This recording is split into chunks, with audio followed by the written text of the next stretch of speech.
And we are live. Welcome to Survivor LU's episode 6 recap. It is your host, Dom, with my co-host, Drew. Joined with us, as always, season 1 star and current production liaison, so to speak, Nate. How are you doing today?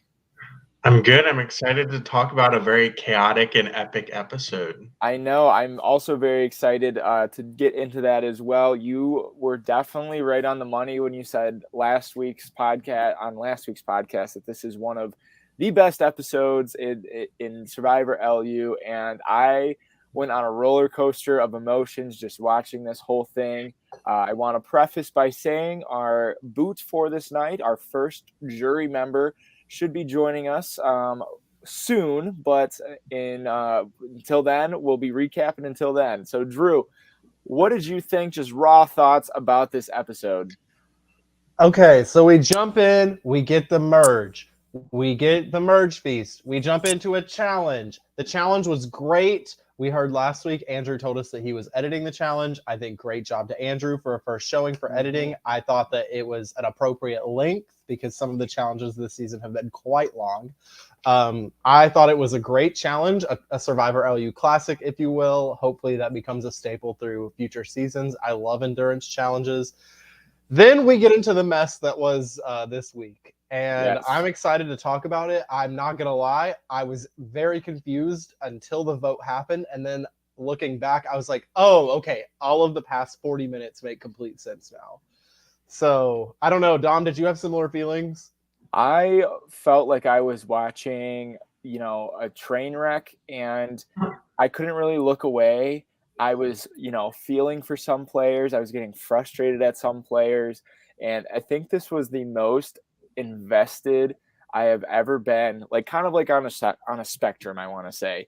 Watching season 1 of Survivor LU, it was just really fun kind of watching everybody play. There was tension back and forth, but you could really root for both sides. For me, I was clearly rooting for one side over the other, and it was just a constant power balance this entire episode. So it was really fun to watch, knowing the outcome of everything, for me at least.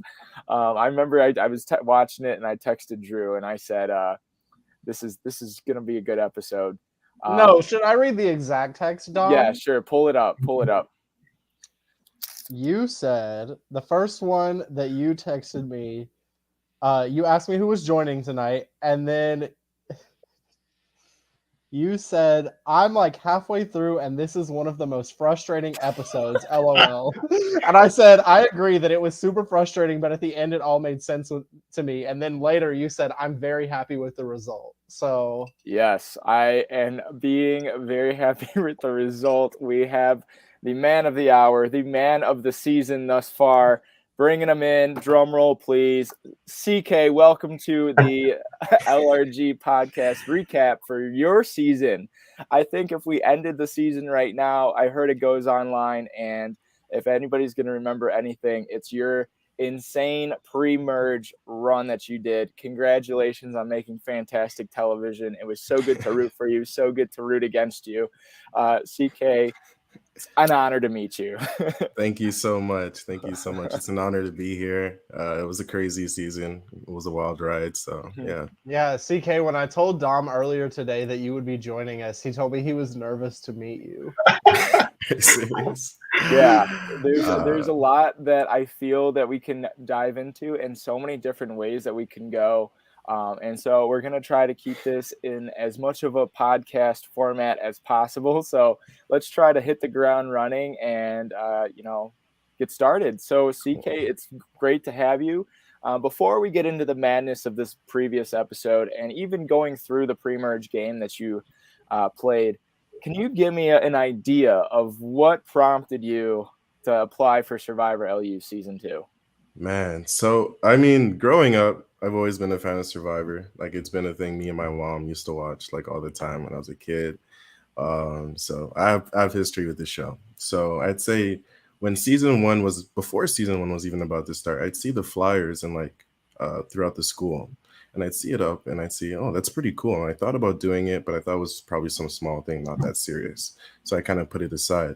And then later on, I used to hang out with my friend Ben from season 1, and he'd be always telling me, oh, he's having meetings, doing this and that, and I was like, wow, this is some serious stuff. This is like a serious game throughout the semester. So he was always talk good about it, so I decided to apply for season 2. I got in, and there I was. Yeah, it seems like a lot of players from this season are connected to players from last season, which I think is really cool. I do too. I think it's really cool that you guys are forming that community and being able to like come together over that, but also have that friendly competition, so to speak. But it seems like you rustled some feathers, so to speak, throughout that entire game. We saw you kind of emerge as like this puppet master, so to speak. You attended so many tribal councils, but once they swapped into that one massive tribe, you were safe and you were still calling all these moves. Is this the kind of gameplay that you expected to come into playing, or was that just kind of like the ball's already rolling, where do we go from here?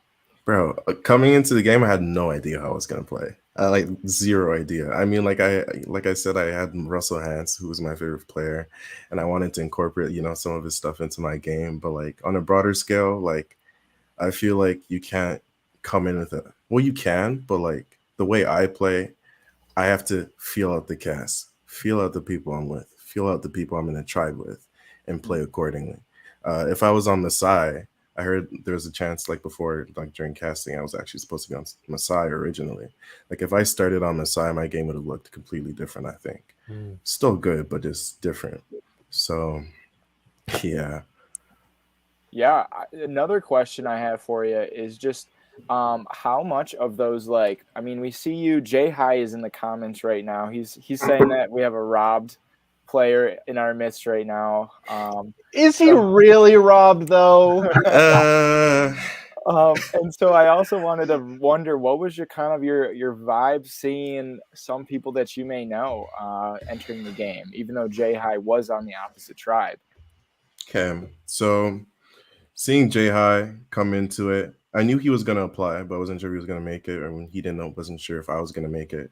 But, we knew the possibility that maybe we both be able to play together. So seeing him, it was good reassurance. He had a little bit of a rivalry going on as well. So I wasn't sure if we're going to be at each other's throats or we're going to, work together. But as the game went on, just through scenarios, I think it happened that we worked together very well, very strongly. We never turned against each other at all, which is really cool. Ethan, knew Ethan a little bit before the game, like barely. Like I used to work at a bowling alley there, and he used to love to bowl. So I kind of would just say hi to him and whatnot. And then I saw him, so I was like, that's pretty cool, but no deep relationship before. And then, Gotcha. Other than that, out of all the players, I know you're a fan of Survivor, and we've kind of touched on this in past episodes on the podcast. I feel that you really took advantage of those, like the college format of Survivor and creating those cross-tribe relationships, and you were really a driving force in that. And it seemed like you had connections all over the place. Before we kind of dive in, how do you think, how much do you factor being able to talk to different tribes into your game compared to like how, a typical 39 or 26, I guess, whatever day or game of Survivor is played? It changes the game completely. Like it makes it a completely different game, because the way I play the game, I was able to create a network, a web, where no single person in this game could lie to me and basically get away with it. And the amount of information I had was ridiculous. Like it was almost too much. You could argue it was part of my downfall. Like I had too much information. Right. And I was just going to say that worked until it didn't. Until everybody pieced together that you had all that information, it worked. Well, the thing about that is it's kind of funny. In terms of people piecing it together, it wasn't really like something that kind of happened through circumstance. It was it was more of out of my cockiness, and I purposely decided not to hide it anymore. For several different reasons. I'd say the main one was kind of like I started becoming close with certain people, like really close with certain people, befriending certain people, and to the point where it was kind of like even in some aspects, like I felt like some of the friendships like ascended over the game for me. So I kind of just started like revealing stuff, like some of my connections and whatnot. If I didn't do that, like I could have kept it under the radar, but I didn't. And yeah, that's what happened. So All right, Yeah. let's get into your game a little bit, actually. Oh, wait, Dom, you had a question? Well, I was just gonna kind of follow up to say I honestly don't think they even pieced a lot of your entire game together. You went out in a barely majority vote. I think, you went out by one extra vote. If Hallie didn't get sent away, I'm sure, it could be a completely different outcome. So honestly, I think for the majority of people that voted you out, objectively speaking, a lot of them still didn't really know why they were voting you out. So I like it just took like a snowball effect from Delaney and Ethan. I felt is just kind of what got the ball rolling for a lot of people. But Nate, I'm curious on what you're on production side of things, just watching CK bulldoze through the competition for that first half of the game. What was it like, getting that footage, or at least seeing these conversations happen, or in seeing these tribal councils play out that he's not even at, but he's still controlling the vote and having a hand in who goes home? What was it like watching that play out? Yeah, the whole dynamic with CK, Ethan, and Delaney was very interesting to watch. To see that build up and be kind of a powerhouse alliance, and then quickly disintegrate based on kind of everyone having like wanting control or like having differing opinions is definitely interesting to watch, because you can easily see watching the episodes back that it's going to like this war kind of situation between them from even a couple episodes back. So it's very exciting to see, because it really made the whole pre-merge worth it in the end.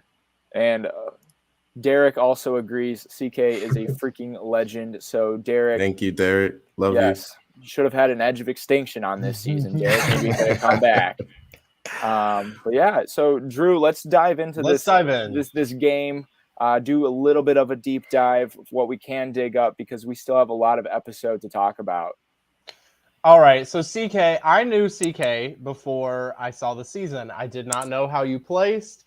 And so I came in with this expectation of CK that CK was going to come in and he was going to play a super, super social game, because that's what I've seen of you, right? And every other game that I've played with you and that I've hosted you in, you've played a super social game. So you get in and you start playing all this strategy. And I'm like, whoa, this is a completely new CK. I'm excited to see this. Tell us about on your original tribe, on the Kalahari tribe, those first couple of tribal councils, what led to those votes, and maybe some stuff we didn't see leading up to those eliminations. Okay. So let's see. Week 1, not that like there wasn't too much to it, too much in depth. So Rachel went out. At the start of it, I believe 2 people left after the challenge, and leaving 4 people to go and get dinner together in Kalahari, which was that original core 4 we were talking about. So Lily and Rachel left. So we're kind of just bouncing back and forth between Lily and Rachel that week. We ended up going Rachel. There was a little bit more to it. I think we found out a potential connection between her and John. Jai filled me in on that. So that was a little bit of more ammo as well. And then next week, Jacob's vote. It's a bit more complicated. We're probably, originally going to go into get Lily out that week.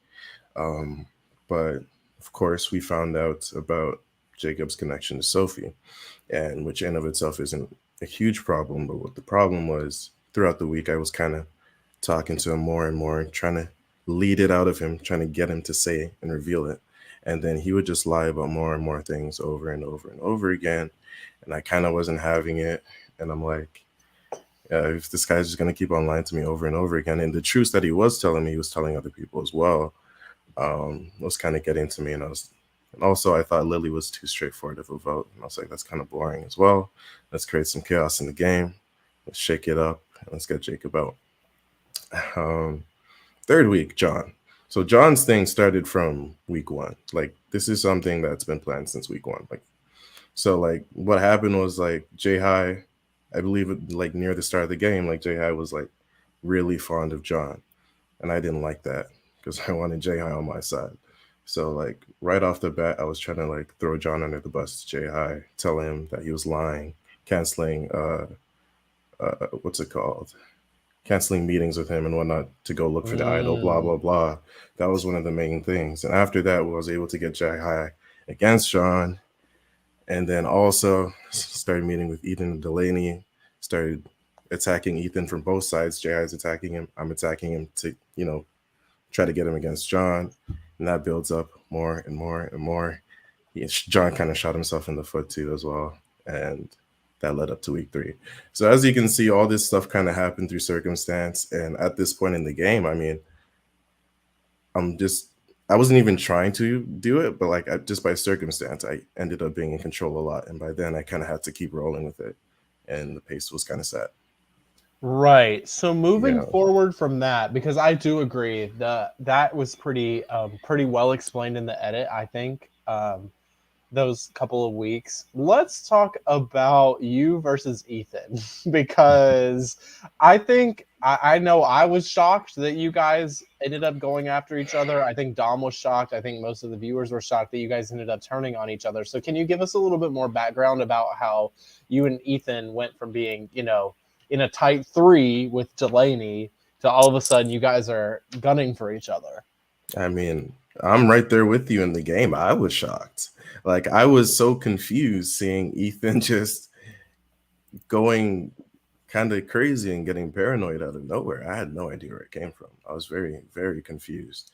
And then after I found out Delaney was picking sides as well, like I was very confused. I'm like, where is this coming from? But it seemed to have stemmed from them just being scared of me.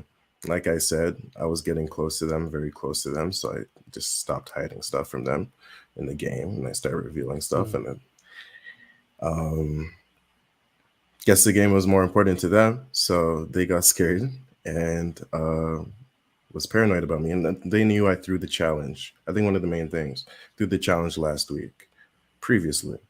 So as we're doing this next challenge in week 5, Ethan actually misunderstood how the voting was going to work that week going into it. So he thought that I was going to throw, and then it was going to be 3 people going to tribal and 2 people like voting off the other person or something. It was ridiculous, but that's how he thought, and he misunderstood it. And he thought I was going to throw the challenge to try and get him out. And it was just, it stemmed from paranoia and fear, even though I didn't do a single thing to them. I planned to go far them. But that's kind of just where it came from, I guess, paranoia and fear. I think from a viewer's perspective, the big turning point was when you guys got to the whiteboard, and from watching a lot of live games, especially college games, when that whiteboard gets busted out, somebody's game is in trouble, because once you kind of circle all those webs, you get to see those numbers actually forming. So that was, I'm really happy that I kind of gotten that perspective from you, because as the viewer, it was just you kind of being like, yeah, I have all these people. And like from what you're telling us right now, you're like, yeah, we have all these people that we can use. And they're like, oh shoot, CK has all these people that he can use. Like, that's what the viewer, at least for me, was seeing. And that's kind of what came to fruition in this week for me. I totally agree. Sorry, CK. I totally agree. I don't know if you've been watching us. I don't expect that you have. But I said when that episode aired, I was like, yep, this is the start. This is where CK goes down, because Delaney and Ethan both pointed out like, we each have 2 people that we think we have. Delaney, has Sophie and Victoria. Ethan, I don't know who Ethan thinks he has. I guess he thinks he has Austin and somebody else. And then they're like, oh, but CK has 4 people and he's not willing to budge on any of them. And you're like, well, yeah, but like, is it really a 4? I was like, yep, that's it. That's where he lost the game. And I think that was the turning point for Ethan from my perspective of what happened. I don't know. How did you feel about that? I think the whiteboard, first of all, like if you actually look at the numbers, Delaney and me had the same amount of people, same amount of connections. And that's one of the things that made it so confusing to me, because they'd bring up the whiteboard and I went back and looked at it. I'm like, wait a second, no. I mean, there was Technically, I had more if you count J High, but he's complete secret. So to them, we had the same amount of numbers. So that's kind of what made it even more nonsensical. And I don't think the whiteboard should have been much of a factor because me and Delaney had the same amount of people, which led to that comment about Ethan being the weakest link, which merely was just me saying that you had less than me and Delaney, but we have the same. So I kept asking, why aren't you afraid of Delaney? And he would just say, well, because I just don't trust you. So it wasn't, I don't think it was mostly the whiteboard actually. I think it was more of just an innate fear. Okay. Because I think I gave off an intense aura during the game. I think that's what it truly was. I think also what plays a factor into it, and something that we mentioned very early on in the season and in pregame talks, is Ethan really was not really knowledgeable on Survivor, and so having like kind of like this raw like I don't know, take on everything of like, you know, just seeing somebody who knows so much about the game or seeing somebody that appears to know a lot. It's kind of intimidating to a player that doesn't necessarily know what's going on. I don't know Delaney's stance, but that's also something that I've also seen Ethan grow into, is that he's kind of playing a game that is like the now. This is what's happening now. And you planned your game a little bit more meticulously on that. And it's not a shot towards Ethan because he's playing his own game and he's doing good with it. But that was something that you kind of shed a little light on, and the differences in that gameplay. So that's kind of where I'm at with that dynamic. I don't know. Do you guys agree? I agree. I actually have this whole discussion. Actually, I have a question for Nate. And you don't have to answer if this spoils any future seasons. Have you guys considered doing a season where the tribes aren't allowed to interact with each other? We haven't done that. Not yet, anyways. We might try that eventually. Yeah, I was going to ask if you guys would consider that, because I feel like CK played such a good pre-merge, but because he played so well, it kind of ended up screwing him over post-merge because he had so many connections that these other players didn't have. And I know that it's kind of hard to it's very hard to enforce that on. It's hard to enforce it, especially when you have, because we have both seasons now of Survivor OU where players come in and, you know, we have CK and J High. Last season we had MJ and Addie Grace. Last season we had Ellie and Alexa, and I know there were a couple more this season. So it's really hard to enforce. But I didn't know if that was something that you guys had considered doing at any point, because that does completely change the dynamic.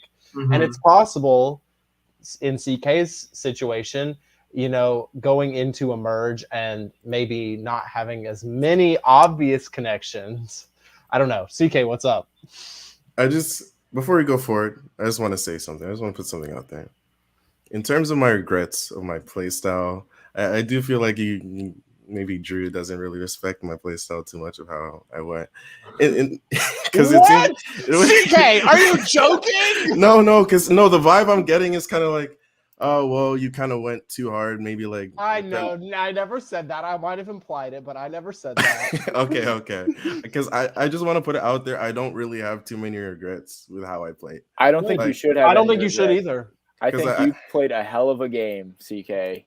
I think there was a bit of like some bad luck kind of involved in me going home, and like, of course there was some things like I said, I could have just like been like Stonewall, played the game super hard and not actually be genuine with these alliances. I could have easily done that, but I'm like, no, let me make friends out of this game as well.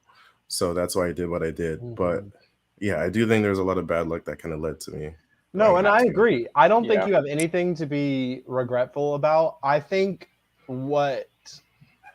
from my perspective, and obviously I didn't get to see all the footage, I wasn't there for the conversations, anything like that.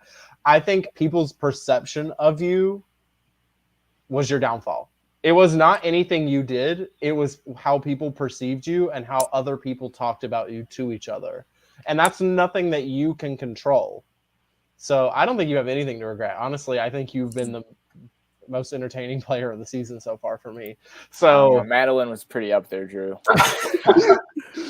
I mean, I would go ahead and add to that. Like, we saw how well Kalahari was bonded together, and they didn't mind the fact that you played the way you played. Like, even Hallie, she was like suspicious, but she didn't care that much because she still liked working with you.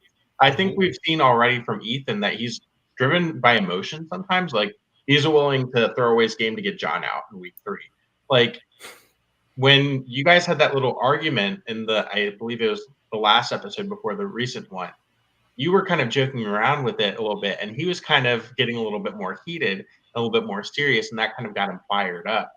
So I think it's just a dynamic of you played the game very strategically, very level-headed, and like Ethan, who's not super familiar with the game yet, might not be as in control of the strategy and all the dynamics of playing the Survivor game. I'm also thinking that CK, based on our conversation already, this might be our first case of, I don't want to say a bad edit, but a misleading edit, because we have not been like, I mean, we kind of get like a general confessional from Idris here and there. We get a general confessional from Hallie here or there now.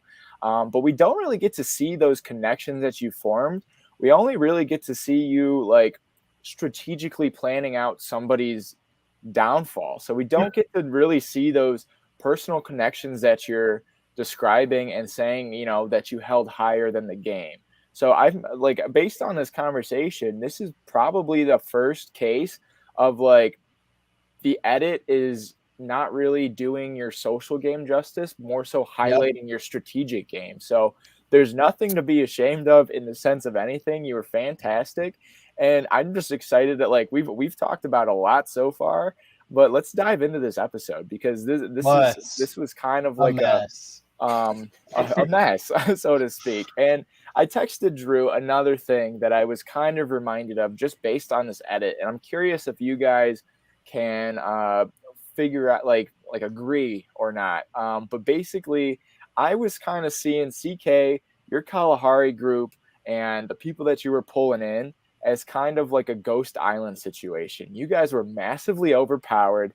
You had like information from everywhere, and you just kind of had the Malolo whatever group just scrambling. That was my big, comparison. That's right? What Dom said. That's Did what I agree? He didn't. He didn't say. He completely ignored me. But that was what I saw kind of played out in this episode. Was I felt like you were kind of like a combination of both Dom and Wendell getting information from everybody, and you just had your little squad of Kalahari like ready to vote whoever you wanted out, and that was the vibe that I got, and it was just kind of watching the rest of the people scramble, try to like dodge you at every move. I do agree with that. That CK, you were one of the people who was getting all the information, and I think that's really impressive considering you weren't one of the swing votes. I mean, it was pretty clearly laid out that the swing votes for this week were Melanie, Chad, kind of Lily. Lily was a perceived swing vote, but like not really a swing vote. And then Jai, who was kind of in the same situation where he was a perceived swing vote, but not really. But you were getting all that information. And, going back to what Dom said about the edit, I do think that the edit did not do your social game justice, because like I said earlier, I came into the season knowing CK the social player, not CK the strategic player. So I was a bit shocked by the edit as well. But give us some insight as to these discussions about when did it become clear that it was two sides and not just like a mix of people or, 3 tribes, and how that kind of played out through the week in regards to trying to pull in the swing votes. Mm-hmm. So first of all, I just want to shout out Hallie because I told her I'd shout her out. So let's go. So the question, this war that started actually didn't start on week 6. It started out like way early in week 5, like right as soon as that idol thing happened with Ethan. And then lines started being drawn. Fact, it wasn't super clear and like super specified, of course, but I found out like almost like a day or 2 days after that shenanigans with Ethan, that scuffle, that he formed like an alliance of 6 with the sole purpose of taking me down. This is during like episode 5 time. And funny enough, Jai was in that 6. So Jai tells me about it instantly. And I go to Delaney and because I'm not sure where she stands. I go to Delaney like the next day. I find out, and I'm just talking to her, regular confessional. I tell her that I had an argument with Ethan, blah blah blah, and I try to pull it out of her, and she says nothing about the six at all. And I was like, I was heartbroken. Like that hurt so much because I'm like, Delaney has clearly picked a side, blah blah blah, and that was shameful. Um, so once that happened, I started to realize they're basically declaring war on me. I said I'm declaring war, and I'm gonna start rallying the troops. And by the way, I do watch you guys, just so you know. I've been watching your episodes. I think last episode, you guys are wondering why did I put my hand so much into the Andrew vote? Well, I'm safe. Let me just chill out. Well, the reason was because the lines were already drawn by that vote. So I felt like they're coming after me hard. The Six is having meetings all the time, talking about how they want to come after me and get me out. And I'm like, I gotta jump the gun and try and strike at them first before they can strike at me. So that's why I was putting my hands in there. So that's kind of when the lines were drawn. Yeah. That's really interesting, actually. Yeah. I think, Jay High is also in our comments.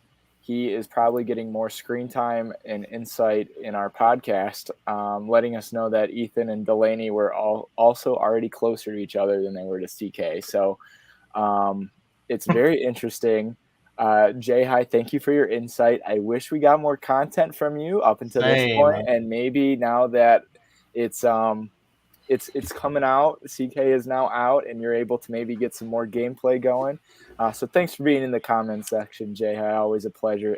But that's really interesting that he has been included in a lot of discussions to get you out, and no one has really drawn any conclusions yet. And I feel like this vote, he's in trouble. Like Jay High is going to be in trouble, and he's got a lot of cleanup to do. So I agree. And it really depends on where the power shift goes. And like the episode didn't show it, but like Jay High being inside that six was like humongous. Like the amount of like leeway that gave me, like I knew everything the six was doing, the entire, and that's what they're like everything Ethan was doing. Like they were changing their plans day by day. One day they wanted to split it. One day they wanted to go all in. This, that. Maybe they wanted to go for a Drees. Then they wanted to go for like I knew like on the clock every day what they were doing. It was enormous. Mm-hmm. So like Jay High being in there was humongous. And I think we saw some of that in the episode, especially from people like Austin, who seem to be a little bit maybe towards the bottom of that grouping, who they're like, Austin's just like, yep, they just text me who to vote for, and I don't know what's going on, but I just go with it. So I do think we saw a lot of that. Can you tell us, CK, a little bit about the process of trying to grab those swing votes? I know I mentioned Chad and Melanie specifically, because those two seem to be the two people who are maybe the most in the middle. Right, yeah. Melanie, at the time Melanie was the biggest concern and the biggest worry in terms of swing votes. It was like I've had a thing with Chadwick since day one. A fun fact, I even had a small final three with Chadwick and John for a little bit.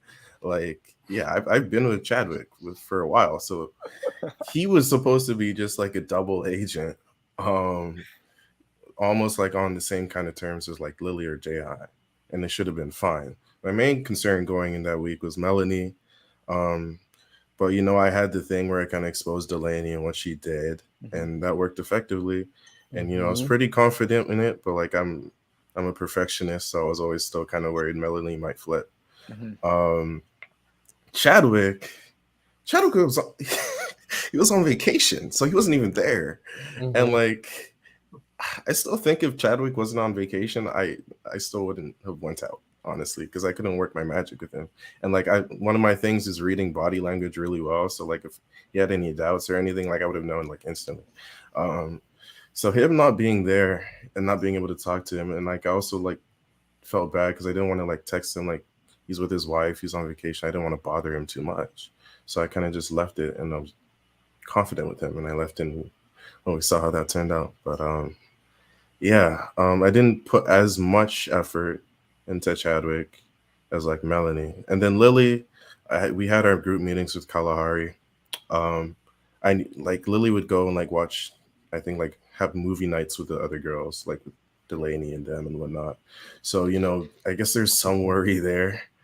But I just knew in my gut there's no way she's turning on Hallie and then the rest of us. Like, I just didn't think that was gonna happen. In the end, I knew she might have some doubt, but I knew she wouldn't follow through. So I have two questions. One of them is about Lily, and Dom texted me during the episode when he was watching, he was confused about Lily, because it was pretty clear to both of us. I think it's fine. It's Bring fine. up the transcript. Yeah. I think we were both maybe a little bit confused. Looking at the edit that we've been getting, it's pretty clear that Lily is towards the bottom of y'all's alliance. I know maybe that might not be correct, but I think Dom and I were both a little bit confused as to why Lily was so gung-ho about sticking with Kalahari when it was so clear that the last vote she was on the bottom. So like she even said it herself. Dom mentioned to me, she said in confessional, she knows she's on the bottom and her strategy is to just be on the bottom. But why would we? I don't know. How did you guys secure Lily so efficiently? Okay. I think Kalahari had a culture where we felt very inclusive, like very, very inclusive, and I don't think we made Lily like directly feel like that. I'd say the only thing that would make her feel like that is like the first few votes. Like I guess like every time she went to tribal for a while, she'd always get a vote every single time. So that kind of just being in the background might have made her think that. But in terms of us like socially with Lily, definitely not making her feel on the bottom at all. And Hallie and Lily were close as well. And I think that was definitely a factor that would have helped as well. And yeah, Idris is just so lovable. How can you turn on that guy? Come on. Yeah. Yeah, I would say going off of that too, like you kind of see how Melanie is on the bottom of her tribe, but her attitude is completely different. Like she definitely feels like she's on the outs, whereas Lily's on the bottom, but she still feels very included by her tribe. Yeah, and that's the difference. I think it's almost opposite because I feel like socially Melanie was more on the bottom in terms of like how they treated her. So that I think that was the main difference.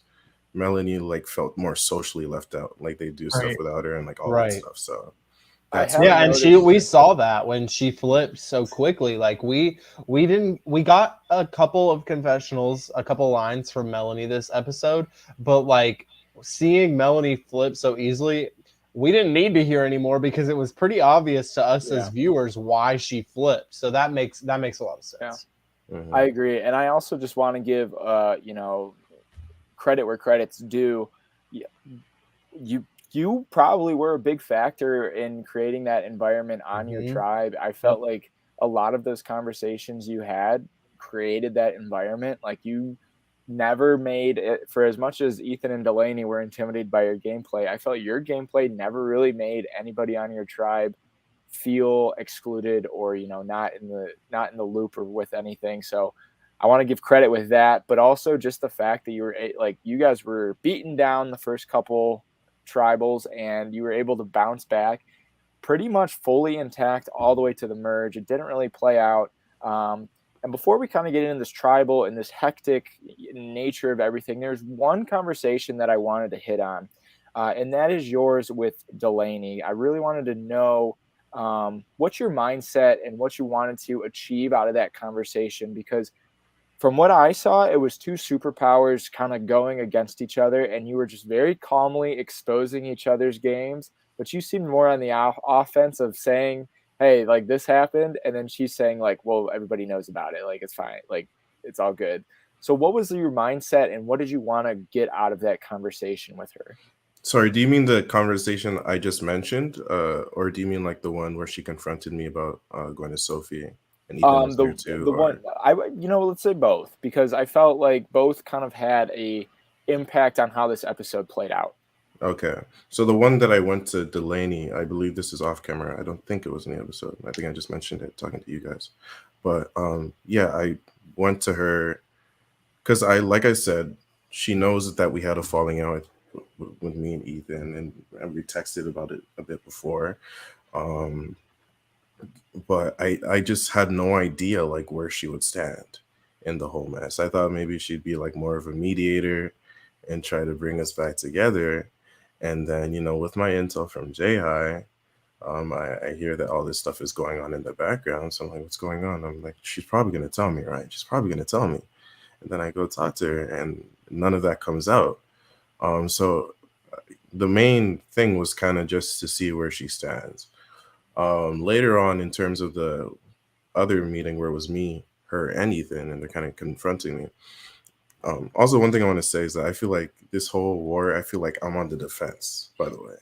Ethan and Delaney are definitely 100% on the offense. Like, I absolutely wanted to reconciliate everything. After my scuffle with Ethan, I absolutely wanted to reconciliate if possible.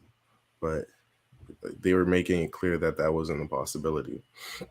So anyways, so they come and they tell me to have this meeting with them, and they kind of tell me, yo, we need to have a meeting. I'm like, okay. And they don't even say what it's about. And then they talk to me about me going to Sophie, and I'm on the fly, and I have to think on the fly. I'm like, oh shoot, Sophie went and told on me. I'm like, why would she do that? I literally exposed that Delaney just lied to you for all this time. So I was like, I don't know why Sophie would do that, but that's what I'm thinking in the moment. Wait, let me just jump in there real quick. Yeah. I'll let you finish, I promise.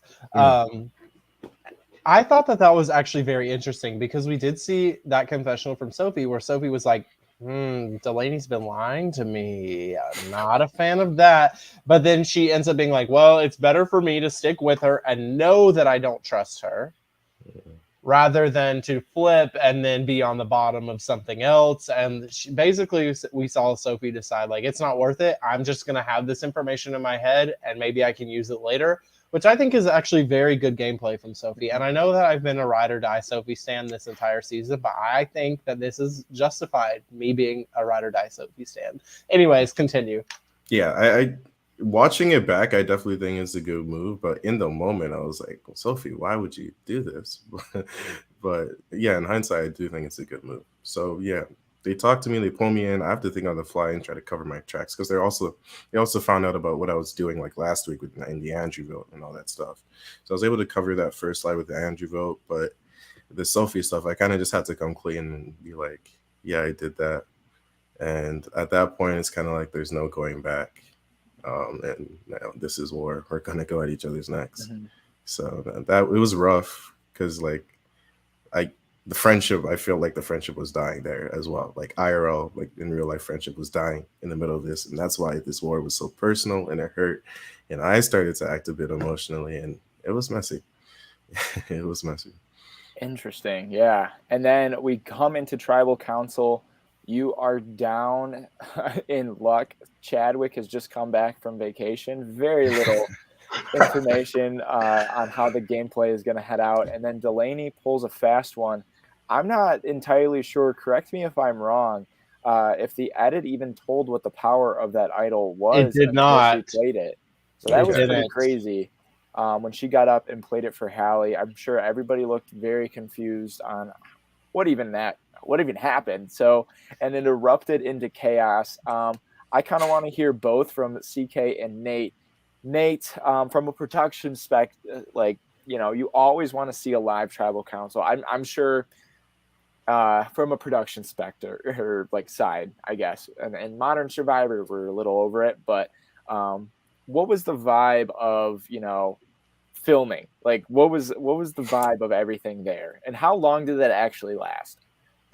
I don't remember how long it went. It felt like it went on for forever just because people kept talking to the same groups of people over and over. Surprisingly, Chadwick was like in and out of conversations. He wasn't involved that much, even though he was like the true swing.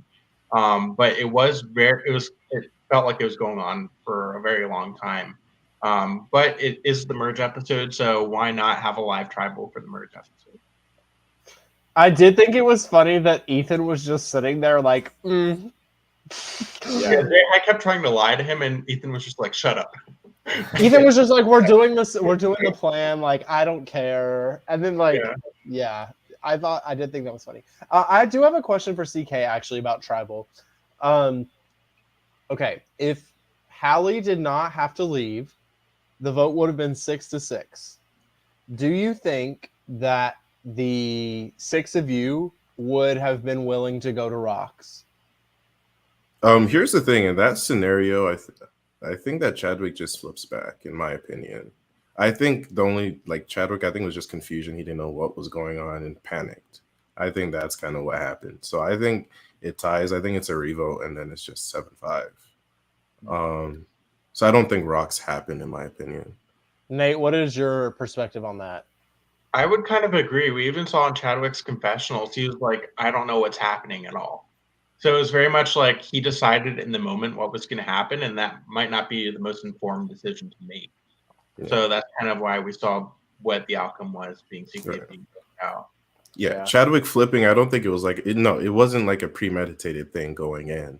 I'm going against CK. It was literally just a last second. The live tribal even affected it. And I think they kind of just forced him into doing it. I think when the girls surrounded him, that might have been a big time as well when they got to him. Right.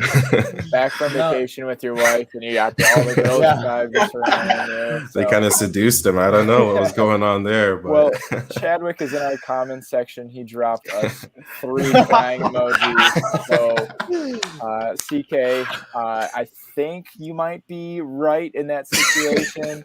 But I just want to know real quick, the vote seemed pretty split or pretty set that you were going to be the vote for the other side. Did Delaney's, was Delaney always the name, or did it get flipped here and there? Jai was talking to everybody. We don't really know what the real name was, or if he was feeding it to them, or if he was trying to play both sides. There's a lot of mental backflips that a lot of people did, and I did as a viewer. But what was kind of like the method to arrive at Delaney's name, especially after she played that idol? I think so. So first of all, some background context. We knew Delaney had the idol. We didn't know what it did, because as it showed in the episode, Hallie caught Delaney finding the clue, and without telling anyone, Hallie goes and confronts Delaney about it, which is it came out of nowhere, because that's not the Hallie I knew up until that point, at all. So we knew that she had the idol. Didn't know that was a special remove kind of thing. So we're going into it not sure what to do. We have Jay on the other side, telling them different names throughout the week, that and different stuff. And then mostly in that live tribal, Jay was kind of just telling them nonsense to kind of throw them off and just confuse them. I think for most of it that you saw in the edit. In terms of it bouncing around, I think it was mostly Delaney. That's the main target after Ethan won immunity. And I think even if Ethan didn't win immunity, if I used my head correctly and didn't go emotionally, we probably still would have went for Delaney, because I think she's the one that really held their whole group together, because she brings the girls, she's friends with Austin, she brings everything together. So you cut the head off that snake, they start scrambling. So Delaney's definitely the main target there. Interesting. Yeah, that we had a heck of an episode, and it came to an end. You were on the outside of the vote by 1 vote, so that's a tough loss. Dustin, who is one of our heads at LRG Podcasting, said that he is a bit behind on the season, so he just tuned in real quick. His winner pick is here too early. Agreed. I told him not to pick you, because Dustin doesn't have a good track record with winner picks. So maybe if he didn't, you would have fared a little bit better. And CK, you were one of my winner picks as well. I am humbled. First winner pick gone. I don't know if you saw our pregame recap. You were also very high on my list as well. Yeah. So it's been a pleasure to talk to you today. We do have one little wrap up. Drew, let's get these points out of the way and figure out. All right, my 1 point this week. I'm actually prepared this week. Okay. My 1 point this week is going to go to a person who I think has managed to negate any potential target against them. They're in the majority. Their name is not being thrown out. Do they have win potential? Possibly. I'm giving my 1 point to Austin. Wow. Interesting. Nate, what about you? Yeah, I thought you were going in the same direction I was going. I'm giving my 1 point to Sophie for kind of a lot of the same reasons. I feel like I feel like we're not seeing a lot of what Sophie's doing in the game at this point, especially same as Jay High. Like they're kind of not being shown a ton. Hopefully, we'll see more of her in the future, but definitely her making the best decision for her game, even though she was definitely distrusting her alliance at that moment, was something that might help her in the future. Yeah. Dom? I'm going to go a different route, and I'm going to go with somebody who was neither in the majority or the minority vote. I want to go with Hallie. I think she came in with a really good attitude for the merge. I know CK was surprised that she went and confronted Delaney about the idol, but that's something that I don't think day one Hallie would have done. And I'm really happy that she's kind of like coming into like this her own and not having to check with Kalahari to like, make sure she's doing stuff. And I think if she plays her cards right, she can also play like that dumb game that Austin is playing thus far and, maneuver to that point. So I really wanted to give credit where credit's due because if she was at that tribal, it would have turned out a little bit differently. And she held a lot of power that she didn't really get to use this vote. I agree. Dom, where are your 2 points going? My 2 points, I'm going to go with Sophie. I know she's Drew's favorite, but Sophie had a really good week this week. She did get a lot of information, and instead of acting on an emotional level, she chose to play it smartly, and we will see how this plays out for her. Yeah, CK, what's CK. I just want to say something. Like, just Sophie even existing that week was such a threat to me. Because in the back of my head, and especially in that live tribal, most of my time was occupied thinking about what happened to that idol that Jacob had. Like, where is that? So I'm like, either Jacob went home with this or he gave it to Sophie. So that was also such a threat, and especially in that live tribal, trying to maneuver and thinking, even after she used her advantage on Hallie, do we still have to put on the right person? So Yeah, props to Sophie for that too. that was something that was in the back of my head that entire tribal was if she was even going to use that, because knowing that Delaney knows that she knows and all these like things that you spilled to her, playing that idol could have, benefited her and just, kept Delaney's trust a little bit.